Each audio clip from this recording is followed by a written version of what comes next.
At eto na nga po, yung naipundar ng aking pinsan ni Joanne Casa Soriano. Ako po ay sunod sa mga OFW na meron pong naiipon sa pag-abroad. Yung iba nga, hindi nakakaipon nauwi ng Pinas, ang dala, problema pa rin na, hindi, joke lang.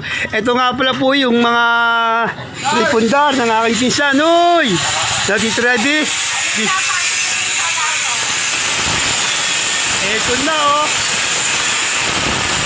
Oh, yan na, malapit na, Pinsan Joanne, oh. Oh, napaka-solid ng gawa ko. Sa mga magpapagawa po din ng bahay, kontakin nyo lang po dito. Mag-comment po kayo sa comment section, no? Kita nyo naman, napaka-solid ng gawa, oh. Wow, grabe. Oh, solid. Oh.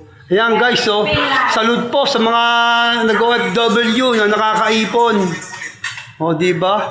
Bongga. Yung iba hindi makaipon dahil sa puro daming gasto sa mga bayarin. Oh. Wow!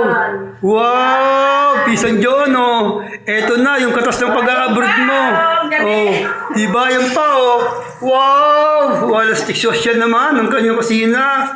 Grabe, oh. Ganun ka-social, oh. Hindi gawa ito ni Florencio, Medjerito. Oh, ito ang gumawa, si Florencio Medjerito. Kung gusto nyo pong magpagawa sa kanya, mag-comment lang po kayo sa comment section, guys, oh.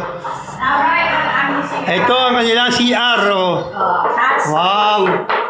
Wow! Touchscreen, siya pa nga, siya pa. Wow!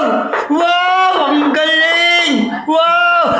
Yan ang CR namin. Yan ang CR. CR namin. Wow! Nakaka-amaze! Dipindot pala. Isa pa nga, isa pa nga.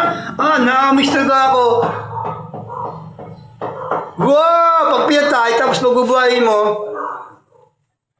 I-touch mo. You know, ang galing! I love it! Ang galing naman, oh. Ito pa yung kanilang isang kusina, oh. Dalawang kanilang gripo. Oh, kita nyo naman guys, oh. Napaka-solid. Ay, wala steak. Naka-proud ka, Pinsan Joanne. Ito ang gumagawa po. Yan, ang mga labor po nila, oh. Batikan na labor na yan.